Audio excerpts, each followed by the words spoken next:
Assalamualaikum warahmatullahi wabarakatuh. Sampurasun. Kembali lagi di channel saya Dunia Mencekam, dan kali ini kita akan membahas sebuah kisah horor dari seseorang lagi, teman-teman ya.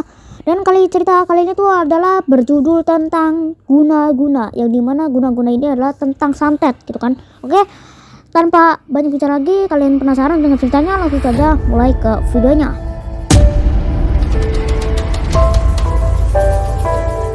Nah, cerita ini berasal dari sepupu saya, sebut saja namanya Fatima. Peristiwa ini dialaminya waktu dia duduk di bangku kelas 1 SMA. Fatima ini orangnya cantik, tubuhnya mungil, kulitnya putih, rambutnya panjang dan tebal. Ia mempunyai senyum yang manis sekali dengan langsung pipi di kedua pipinya. Sebagai gadis yang cantik dan tidak sombong, tentu saja Fatima banyak disukai oleh kaum Adam. Ditambah lagi karakternya yang tidak pernah pilih-pilih teman, membuat orang mudah jatuh hati padanya. Begitu banyak lelaki yang ingin menjadikan Fatima sebagai pacar, namun banyak juga yang ditolak. Meskipun Fatima sering menolak dengan cara yang halus, tetap saja yang namanya perasaan. Kalau sudah ditolak ya sakit hati jadinya. Peristiwa inilah yang menjadi penyebab kisah tragis yang dihadapi oleh sepupuku tersebut.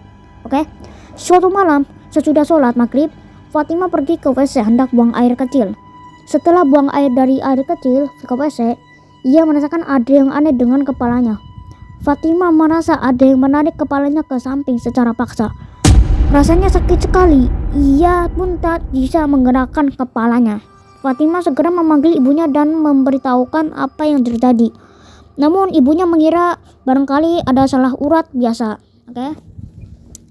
Fatima pun disuruh berbaring saja di dalam kamar. Namun lama-lama Fatima merasa semakin aneh saja. Kepalanya semakin tertarik dan tubuhnya tak bisa digerakkan. Seperti ada yang menindih tubuhnya, teman-temannya. Tuh seperti itu. Oke. Dia pun berteriak tak karuan. Ayah tirinya Fatima, yang kebetulan merupakan orang rajin beribadah dan sering mendapat penglihatan akan hal-hal gaib, mengetahui bahwa yang dialami Fatima diakibatkan oleh ilmu hitam yang sangat jahat. Oke, seperti itu. Tanpa pikir panjang, ibunya Fatima segera memanggil seorang kiai yang sudah terkenal akan kekuatan doanya dalam melawan ilmu hitam. Sebut saja namanya Kiai Husen. Oke, jadi Kiai Husen itu tuh pintar banget ya temannya, karena dia bisa menetralisir ilmu-ilmu gaib gitu, ilmu-ilmu hitam gitu, bisa menetralisir gitu kan. Oke, lanjut. Setelah Kiai Husen dipanggil, ia pun segera duduk di sebelah Fatima dan membaca doa-doa seperti surat Al-Kursi lah, ayat Al-Fatihah gitu kan, dan surat lainnya temannya. Kemudian ia seperti berkomunikasi dengan makhluk gaib yang tak kasat mata. Dia tuh berkomunikasi temannya. Dia tuh siapa ini berkomunikasi gitu, kayak ngobrol gitu sama makhluk yang tak dikenal gitu. Oke. Saat itu Fatimah merasa benar-benar tidak berdaya. Bahkan saat menangis pun ia tidak bisa mengeluarkan suara.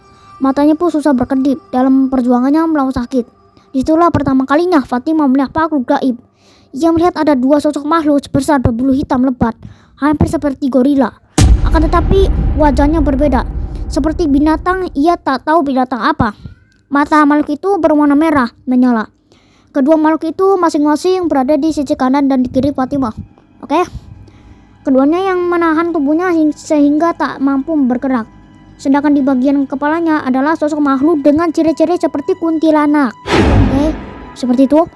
Berbaju putih dan rambut panjang dan yang kusut serta acak-acakan. Kuntilanak inilah yang sering menarik kepala Fatimah dan mencekik lehernya sehingga Fatimah sulit bernapas. Tak bisa ia lukiskan wajah kuntilanak itu. Pokoknya hancur sehancur-hancurnya. Napas Fatimah tinggal satu-satunya, ia sekarat. Terbayang kembali kesalahan yang pernah dilakukannya. Sebab ia mengira bahwa inilah ajalnya. Malam inilah ia akan mati di tangan makhluk-makhluk ini. Oke. Bisa ia rasakan betapa siksaannya sekarat itu. Oke teman-teman, betapa siksaannya gitu kan. Mengerikan gitu teman pokoknya. Oke, kita lanjut. Jam menunjukkan pukul 12 malam. Ayah tiri, ibu dan kakek Fatimah melaksanakan sholat malam tak terhenti berdoa untuk kesembuhan Fatimah. Si kakek juga masih bergelut dengan doa-doa dibacanya. Selanjutnya yang terjadi adalah Fatimah merasakan tubuhnya yang sangatlah ringan. Semua kesakitan seperti lenyap perlahan-lahan. Matanya terasa berat. Kemudian Fatimah tak sadarkan diri. Begitu teman-temannya. Fatimah terbangun ketika mendengar suara azan subuh ya temannya. Ia melihat ibunya sedang membaca Al-Quran di sampingnya.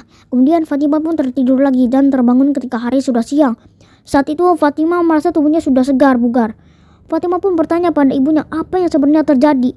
Kamu diguna-guna nak, kata Kiai itu. Ada seorang lelaki yang kamu tolak cintanya. Lelaki itu kemudian menyuruh orang dukun untuk menyantetmu. Maka kirimlah makhluk gaib yang jahat untuk mengisamu. Beruntung Kiai sangat kuat imannya, sehingga ia mampu mengalahkan guna-guna yang dikirim itu. Insya Allah kamu sudah sembuh total sekarang, jelas ibunya Fatimah. Semenjak kejadian itu, Fatimah lebih sering sholat dan berdoa kepada Allah. Dan dilindungi dari segala macam kekuatan jahat. Ia juga lebih berhati-hati dalam mengeluarkan kata-kata kepada orang lain. Apa yang ia alami adalah pelajaran yang sangat berharga sekaligus menakutkan. Begitu selasa ceritanya kepadaku. Wassalamualaikum warahmatullahi wabarakatuh. Sampurasun. Teman-teman, sekian saja dari kami. Jangan lupa subscribe, like, komen, dan share jika konten ini bermanfaat bagi Anda semuanya atau pemirsa semuanya yang sedang menonton. Ya, jika kalian suka dengan cara ini, like, subscribe, dan komen ya teman-teman. Sekian dari saya. Wassalamualaikum warahmatullahi wabarakatuh. Sampurasun.